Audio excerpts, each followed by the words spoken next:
नमस्कार दोस्तों, मैं रजनीश कुमार आप सभी का बहुत बहुत स्वागत करता हूं आपके अपने YouTube channel Rajneesh Ramesh official के आज के खास वीडियो में। भाइयों, आज हम बात करने वाले हैं 2024 लोकसभा चुनाव के 1 जून को समापन के बाद देश में आए एग्जिट पोलों के बारे में। और आज हमारा वीडियो जो है आज का, वो पूरी तरह से एग्जिट पोल पर ही हमारा वीडियो होने वाला है, क्योंकि हमने देखा कि कई सारी कंपनियां, कई सारे बड़े बड़े मीडिया चैनलों ने अपने अपने सर्वे दिए और कहीं ना कहीं सारे के सारे सर्वे में हमने पाया कि उन्होंने एनडीए या बीजेपी को पूर्ण बहुमत से सत्ता में आने का एक बार फिर वादा किया है। तो नतीजे तो 4 जून को आने ही वाले हैं, लेकिन हम देखना चाहते हैं कि क्या ये सर्वे 4 जून को आने वाले नतीजे से मैच खाने वाले हैं, क्या इनमें सच्चाई है, क्या परिणाम भी ऐसे ही रहेंगे। तो आज हम इसी पर बात करेंगे और आज का वीडियो हमारा पूरी तरह से एग्जिट पोल पर है। तो मैंने सबसे पहले लिया एक्सिस माई इंडिया, जो कि India today news channel group जो है उसका ये सर्वे है। इसका एक्सिस माई इंडिया सर्वे कंपनी है। इसने दिखाया कि एनडीए को, बीजेपी प्लस एनडीए को इन्होंने दिखाया कि 361 से 401 सीट मिलती हुई नजर आ रही है 2024 लोकसभा चुनाव में। बीजेपी ने नारा दिया था इस बार 400 पार, और एक्सिस माई इंडिया के सर्वे ने कर दिया उनको 400 पार। वहीं इन्होंने बताया कि इंडिया गठबंधन जो था, इंडिया अलायंस जो था, उसको 131 से 166 और अदर को 8 से 20 सीटें मिल सकती हैं। इनके सर्वे पर मुझे सबसे पहले संदेह हुआ यहाँ पर, क्या ये तुम्हें नंबर सही दिख रहा है? क्या पूरे भारत में, पूरे देश का ये चुनाव है और वहां ये बता रहे हैं अदर को 8 से 20 सीटें, यानी कम से कम 8 और अधिक से अधिक 20। जहां पश्चिम बंगाल में ममता बनर्जी अलग लड़ रही हैं चुनाव, कम से कम 8 सीटें या ज्यादा से ज्यादा 20 सीटें। उत्तर प्रदेश में बीएसपी पार्टी एक अलग चुनाव लड़ रही है 80 की 80 लोकसभा सीटों पर, उनके लिए भी इन 8 में समेट दिया आपने। इन्हीं के अलावा कई क्षेत्रीय पार्टियां जो उनका अलग अलग राज्यों में, पूरे भारत में बहुत अच्छा वजूद है, वो अपना अलग चुनाव लड़ रहे हैं और आप कहते हैं कि अदर को 8 से 20 सीटें मिलेंगी। थोड़ा संदेह तो इस जो ये सर्वे है एक्सिस माई इंडिया का, इस पर थोड़ा संदेह बनता है। आगे बात करते हैं, अगली संस्था है सी वोटर, एबीपी न्यूज की ये संस्था है, ये इनकी सर्वे कंपनी है सी वोटर। इनका मानना है 353 से 383 सीटें एनडीए, यानी बीजेपी पार्टी प्लस एनडीए को 353 से 383 सीटें इन्होंने दे दी। इंडिया गठबंधन को इनका मानना है कि 152 से 182 सीट इंडिया गठबंधन को मिल सकती है। वहीं ये एक्सिस माई इंडिया से भी कहीं आगे निकले और इनका मानना है कि पूरे देश में अदर्स को ओनली ज्यादा से ज्यादा 12 और कम से कम 4 सीटें मिल सकती। क्या ये जो आंकड़ा है, क्या इस पर आपको संदेह नहीं होता? कम से कम 4 और अधिक से अधिक 12, इतने बड़े देश का चुनाव, जितनी पार्टियां इंडिया अलायंस और एनडीए अलायंस में हैं उनसे कहीं दोगुनी चौगुनी पार्टियां इस देश में अलग अलग क्षेत्र में अपनी अपनी किस्मत आजमा रही हैं, और आप कह रहे हैं कम से कम 4 और अधिक से अधिक 12। क्या इस सर्वे पर आपको कहीं भी तनिक भी संदेह नहीं होता? इस सर्वे पर क्या ये दोनों सर्वे कहीं से आपको सही मालूम पड़ रहे हैं? अगला सर्वे मैट्रिक्स सर्वे कंपनी है, मैट्रिक्स रिपब्लिकन भारत, अर्णव गोस्वामी इसके संस्थापक हैं। रिपब्लिक भारत के संस्थापक जो हैं अर्णव गोस्वामी। मानना है इनका 353 से 368 सीटें एनडीए गठबंधन जीतेगा। वहीं 118 से 133 सीटें इन्होंने इंडिया अलायंस को दी है, और वहीं इनका मानना है कि अदर्स को 43 से 48 सीटें मिल सकती हैं। भाई, इनसे और इनमें कैसी ऐसी क्या बात हुई जो इनका मेल नहीं बना, और इन्होंने इनसे 8 से लगभग 5 गुनी, 4 से लगभग 10 गुनी सीटें, इनके इतने आंकड़े ऊपर नीचे हो रहे हैं। क्या इन सर्वे पर आपको कहीं भी संदेह नहीं हो रहा अभी भी? दूसरी बड़ी बात, ये रिपब्लिकन भारत, ये एबीपी न्यूज, ये इंडिया टुडे, ये वही चैनल हैं जो पूरे चुनाव प्रचार में 2024 लोकसभा चुनाव के पूरे चुनाव प्रचार में इन लोगों ने कहीं भी इंडिया अलायंस को इंडिया अलायंस बोला ही नहीं। इन्होंने हमेशा इसे बीजेपी की जो नेताओं की भाषा थी उसी भाषा को आगे रखकर इस अलायंस को हमेशा इंडी अलायंस बोला। क्या इंडिया की स्पेलिंग INDIA नहीं है? इनके ये सर्वे हैं, क्या आपको इन सर्वे पर कहीं भी कुछ भी संदेह नहीं हो रहा अभी भी? अगला न्यूज 18, इनका मानना है कि 355 से 370 सीटें इंडिया अलायंस को मिल सकती हैं, वहीं 125 से 140 इंडिया गठबंधन को और 42 से 52 सीटें अदर्स को मिल सकती हैं पूरे भारत में। ठीक है, इन दो के मत मिले, इन दो के मत मिले। ये भी वही चैनल है न्यूज 18 जिसने पूरे चुनाव प्रचार में इंडिया अलायंस को इंडी ही बोला है। आगे आता है जी न्यूज, इसके तो आंकड़े इतने अच्छे थे कि मैं लिखने से ही भूल गया। इनके आंकड़े इतने अच्छे थे कि मैं इनको देखते थे, अब मैंने अपने नोटबुक में नोट कर लिया लेकिन यहाँ लिखने टाइम भूल ही गया। ये चैनल, इस चैनल के मालिक हैं सुभाष चंद्रा। जी न्यूज के मालिक हैं सुभाष चंद्रा और बीजेपी से वो सांसद हैं, राज्यसभा सांसद रह चुके हैं वो जी न्यूज के संस्थापक सुभाष चंद्रा बीजेपी पार्टी से। क्या एक नौकर जिस मालिक के यहाँ नौकरी करेगा, जिसकी तनख्वाह उठाएगा, क्या उसकी हिम्मत है कोई मालिक से आंख मिलाकर बात कर सके? तो इनके सर्वे किधर थे आप इसी चीज से थोड़ा सा समझ सकते हैं। अब यहां से मैंने ये अंडरलाइन किया हुआ है, अब यहां से ये निर्णय सारे के सारे जो चुनावी ये सर्वे थे यहां पलट जाते हैं। ये थे 4-5 जो मैंने लिए थे वो मीडिया के सर्वे। अब यहां मैंने 4 लिए हैं भारत में सट्टा बाजार के सर्वे। ये भारत है भैया, यहां पर IPL में सट्टा खेला जा सकता है, यहां पर चुनाव में सट्टा खेला जा सकता है और शायद ही कोई ऐसा सिस्टम बचा हो जहां सट्टा न खेला जाता हो इस देश में। IPL में सट्टा देख सकते हैं, चुनावी सट्टे के बारे में बात करने वाला हूं अभी आपसे।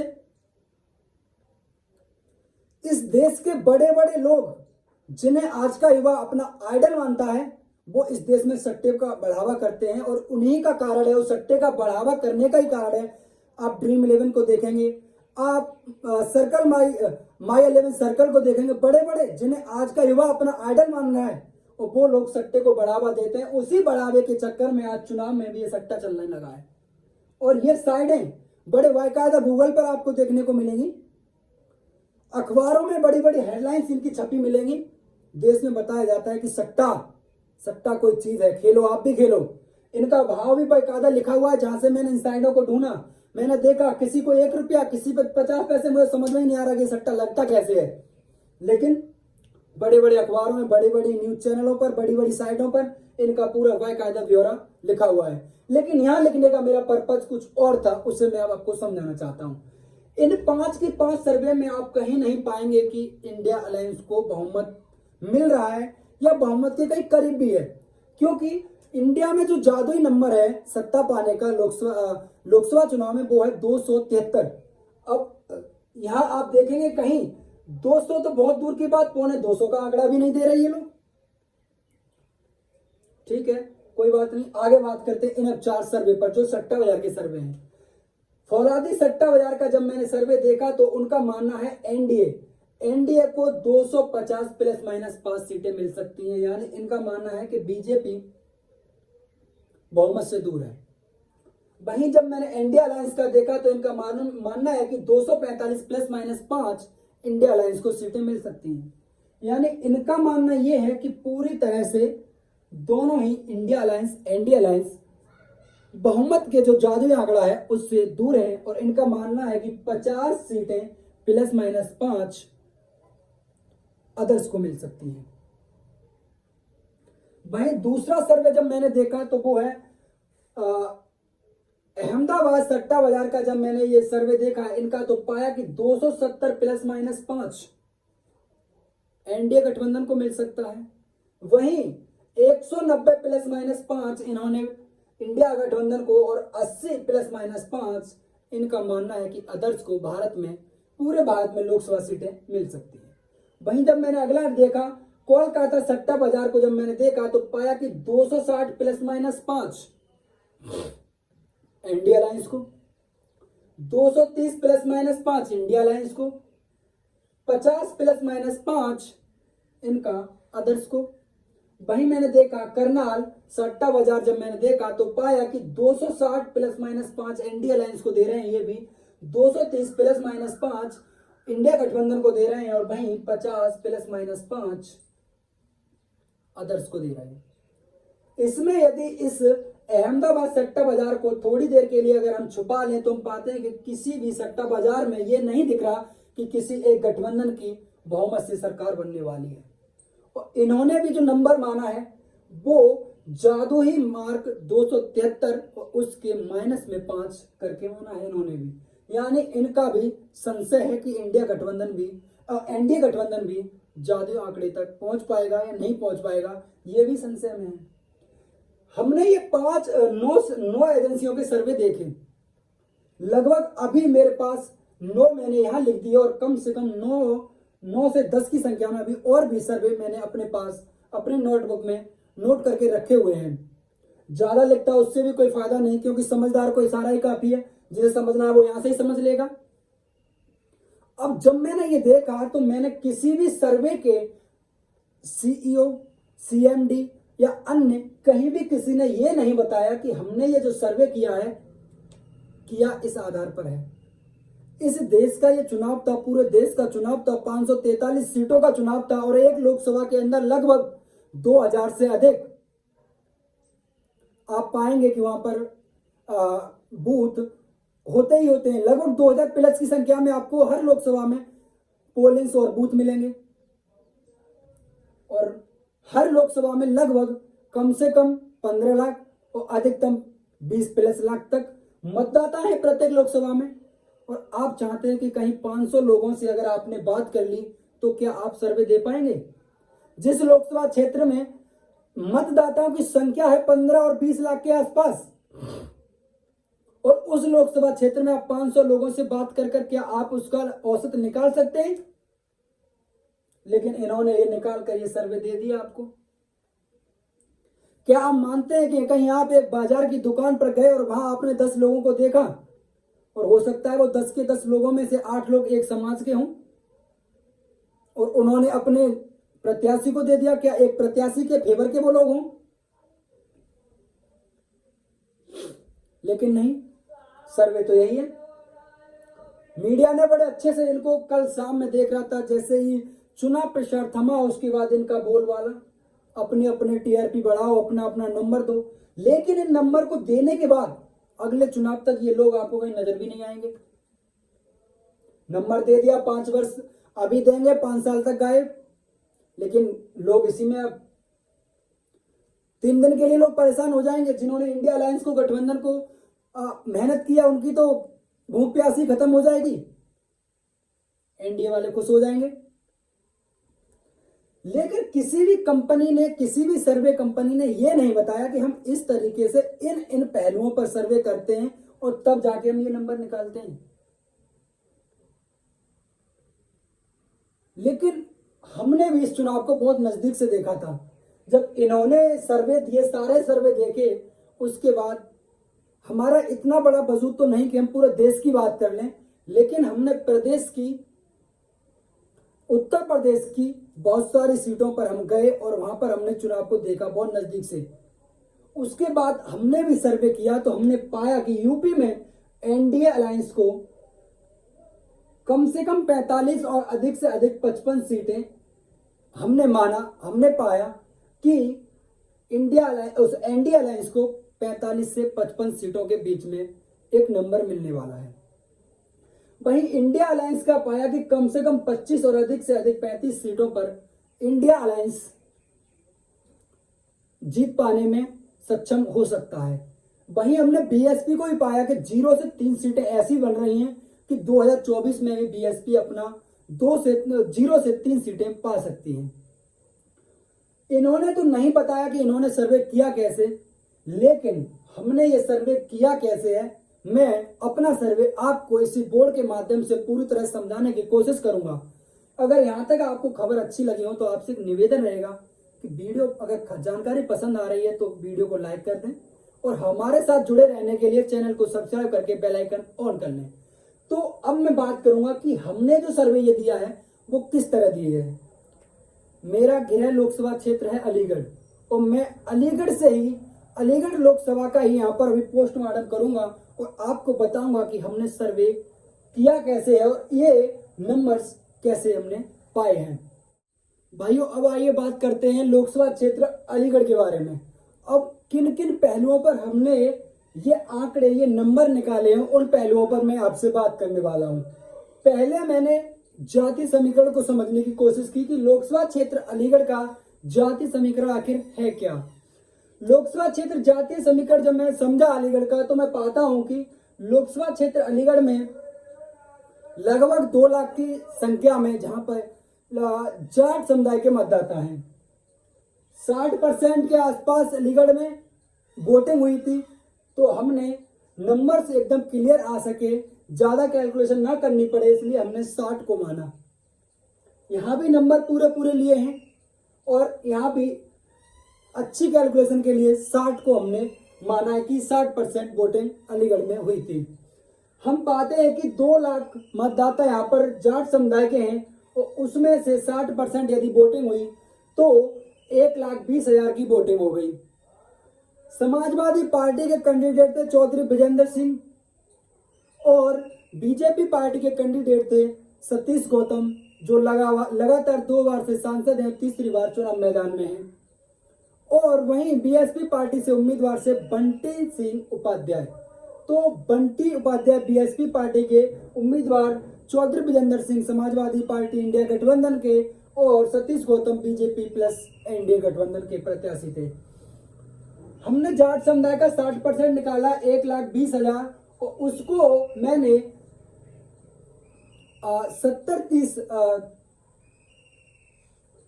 70-30 के परसेंट में तोड़ा तो मैं पाता हूं कि 84,000 वोट मैंने समाजवादी पार्टी के पक्ष में रखा है इनका और लगभग 36,000 वोट बीजेपी पार्टी को गया, क्योंकि एनडीए में आरएलडी भी है जो कि जाट समुदाय की एक बड़ी पार्टी है पश्चिमी उत्तर प्रदेश में। वहीं बात करते हैं मुस्लिम। आपने इस चुनाव में बहुत सारी एम सुनी, मुस्लिम, मुजरा और मंगलसूत्र, उसी एक एम में था मुस्लिम। जब मैंने मुस्लिम समुदाय को देखा यहाँ पर तो पाता हूँ कि 4 लाख की संख्या में यहाँ पर मुस्लिम मतदाता हैं। उसका मैंने 60% निकाला तो 2,40,000 उनका आता है और मैंने ये पूरा वोट समाजवादी पार्टी के पक्ष में रखा है।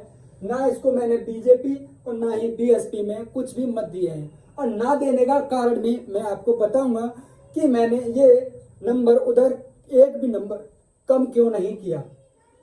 अगला समाज है यादव समाज और लगभग 1.25 लाख की संख्या में यहाँ पर यादव हैं और 72,000 इनके वोट पड़ते हैं। 60% माना जाए तो मैंने 65,000 वोट समाजवादी पार्टी और 7,000 वोट बीजेपी पार्टी के पक्ष में रखे। बघेल समुदाय का लगभग 1 लाख वोट है और उसका भी मैंने यहाँ पर 60% 60,000 होता है और मैंने इसको 60 और 40 में बांटा।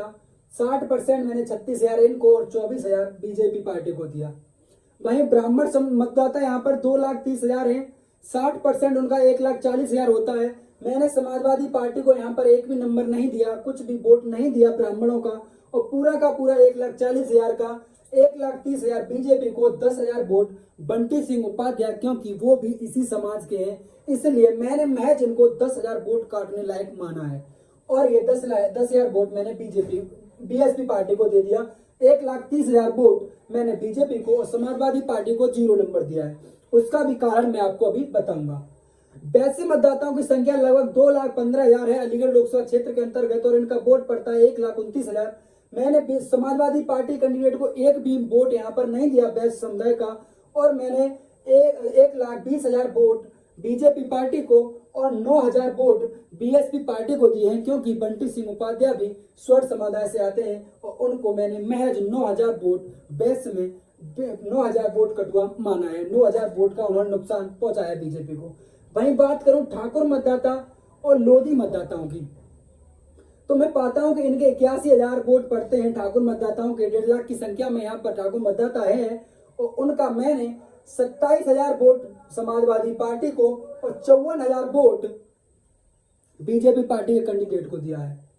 वहीं मैंने लोधी समुदाय के 1,30,000 का 60% 78,000 और इसको मैंने महज 3,000 वोट लोधी समुदाय के समाजवादी पार्टी को दिए हैं और 75,000 वोट मैंने बीजेपी पार्टी के प्रत्याशी को दिए हैं। एससी समुदाय का पूरा वोट मैंने बंटी सिंह उपाध्याय बीएसपी पार्टी के कैंडिडेट को दिया है। ये सब नंबर देने के बाद मैं पाता हूं कि 4,55,000 वोट लगभग समाजवादी पार्टी के कैंडिडेट के पक्ष में पड़ते हैं और 4,46,000 वोट मैं पाता हूं कि बीजेपी पार्टी के प्रत्याशी सतीश गौतम के पक्ष में पड़ते हैं। लगभग 2.25 लाख की संख्या में वोट लगभग 1.5 लाख की संख्या में वोट इनका हो जाता है और वहां पर 19,000 वोट मैंने बीजेपी पार्टी का जो कोर वोट बैंक है ब्राह्मण और वैश्य, वहां से 19,000 वोट उनको दिए हैं, क्योंकि बीएसपी पार्टी से जो प्रत्याशी थे बंटी सिंह उपाध्याय वो भी स्वर समुदाय से आते हैं, तो उनको मैंने 19,000 वोट दिए हैं इतने बड़े चुनाव में। अब मैं पाता हूं कि 4,55,000 वोट समाजवादी पार्टी कैंडिडेट विजेंद्र सिंह को प्राप्त होते हैं और 4,46,000 वोट बीजेपी पार्टी के प्रत्याशी सतीश गौतम जी को मिलते हैं। ये वो समाज हैं जो इस क्षेत्र में लोकसभा क्षेत्र अलीगढ़ में एक बड़ी संख्या में इनका यहाँ पर मतदाता है। वहीं बात करूं अन्य की, तो 4 लाख की संख्या में अन्य बच जाते हैं और उनका 60% 2,40,000 होता है और इसको मैंने 50-50 में कर दिया बीजेपी पार्टी समाजवादी पार्टी और बीजेपी पार्टी में। अब हम उनका 50-50 करके यहाँ जोड़ने की कोशिश नहीं करते हैं, क्योंकि अब यहाँ जब नंबर देखा जाए तो बहुत ही क्लोज मार्जिन है दोनों ही प्रत्याशियों का। तो इसका एक बड़ा कारण और भी है जिसे मैं आपसे अब शेयर करना चाहता हूँ। ये तो यहाँ जब हमने देखा तो फाइट हम कह सकते हैं कि लोकसभा क्षेत्र अलीगढ़ में कांटे की टक्कर है दोनों ही प्रत्याशियों पर, जिस पर राम की कृपा उसके हाथ लगेगी यहाँ की जीत। ये क्लियर सी बात है यहाँ का ये जाति समीकरण से देखते हुए। वहीं बात करूं मैं अब 2019 के लोकसभा चुनाव की, तो मैं पाता हूं कि 2019 में जब समाजवादी पार्टी और बीएसपी पार्टी गठबंधन में चुनाव लड़ी थी यूपी में, तब सतीश गौतम को यहाँ पर लगभग 6,56,000 के आसपास वोट प्राप्त हुए थे। वहीं 4,26,000 के आसपास वोट यहाँ पर समाजवादी पार्टी बीएसपी गठबंधन के बीएसपी पार्टी के प्रत्याशी अजित वाल्यान को मिले थे और 2,29,000 लगभग 2,30,000 वोटों से सतीश गौतम ने यहाँ पर 2019 में जीत दर्ज की थी। वहीं 2014 में भी लगभग 2 लाख के आसपास के अंतर से ही इन्होंने जीत दर्ज की थी। लेकिन इस बार ये समीकरण बदला कैसे, तो उसका ये सबसे बड़ा फैक्टर था जाट समुदाय।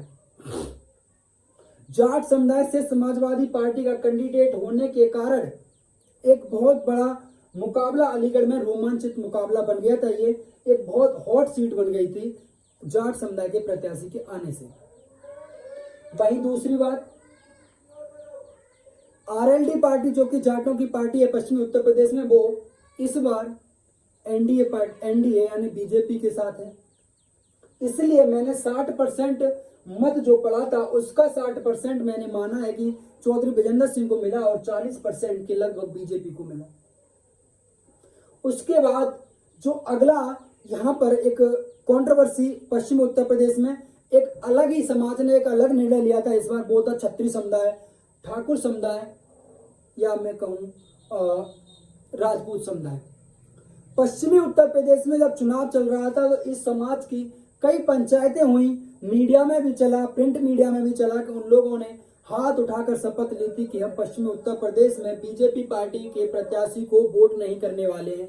और उसका हमने बहुत बड़ा जीता जागता उदाहरण अलीगढ़ लोकसभा क्षेत्र में देखा भी था, क्योंकि लोकसभा क्षेत्र बरौली जो कि वहां पर जाटों का इनका ठाकुर मतदाताओं का एक बड़ा दबदबा है, वहां पर कई सारी वीडियो वायरल हुई थी।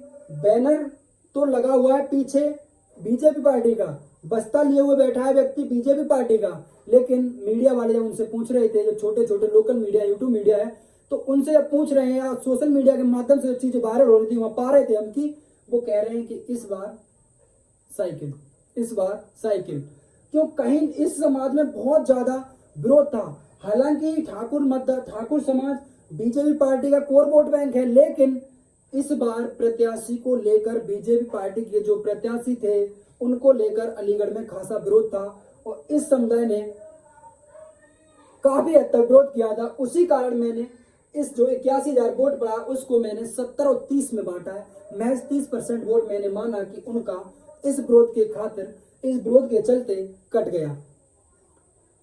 क्योंकि कहीं ना कहीं इस समाज का लगभग 90 से 85% मतदाता बीजेपी को वोट करता है, लेकिन इस बार हमने माना कि 30% मतदाता गुस्सा है उनसे और वो इस बार बीजेपी को वोट न करके साइकिल की सवारी करने वाला है। वहीं बात करूं लोधी मतदाताओं की, तो लोधी मतदाताओं का भी मैंने यही रखा है 30%। इनका महज 3,000 वोट, इनका परसेंट नहीं, महज 3,000 वोट ही मैंने माने हैं कि इनका इतना आ गया होगा। क्योंकि लोकसभा विधानसभा 73 अतरौली में जो अतरौली के मेयर हैं, जो अतरौली के, तो वो राजपूत समुदाय से और वो समाजवादी पार्टी के हैं, तो हमने माना कि उनके वजूद के चलते हमें 3,000 वोट यहाँ और इससे अधिक ही मिलेंगे, ये मैंने एक बहुत ही छोटा नंबर माना है। अब इस समुदाय में भी एक इस बार बहुत बड़ा कारनामा किया इस समुदाय ने। लोकसभा क्षेत्र अलीगढ़ में गांव पड़ता है मडौली, जो कि स्वर्गीय श्री बाबूजी कल्याण सिंह का जन्म स्थलीय है। मडौली गांव उत्तर प्रदेश के पूर्व मुख्यमंत्री, राजस्थान के पूर्व राज्यपाल स्वर्गीय बाबूजी कल्याण सिंह की जन्मस्थली है। मडौली उनका गांव है। उसमें एक वीडियो बहुत वायरल हुआ था और लगभग चुनाव के दिन लगभग 10 बजे के आसपास ही वायरल हो गया था कि उनके गांव में लोकसभा 73 विधानसभा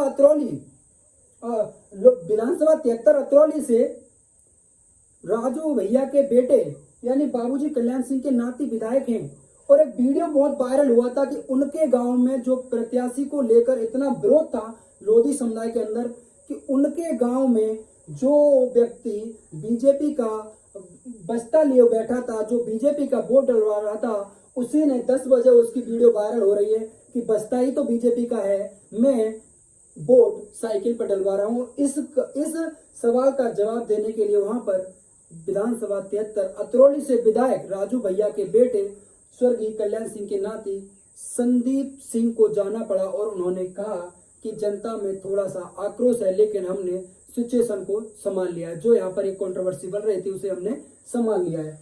एक बात आप समझ सकते हैं कि इसका कितना बड़ा मैसेज गया होगा। और उत्तर लोकसभा क्षेत्र अलीगढ़ में ये बहुत जोरों से खबरें चली थी, बहुत जोरों से ये चीजें यहाँ पर वायरल रही थी कि लोकसभा क्षेत्र अलीगढ़ में ठाकुर मतदाता, लोधी मतदाता, क्षत्रिय मतदाता जो बीजेपी पार्टी के कैंडिडेट हैं सतीश गौतम जी, उनसे खासा नाराज है और अंदरूनी सपोर्ट ये समाजवादी पार्टी को मिलने वाला है।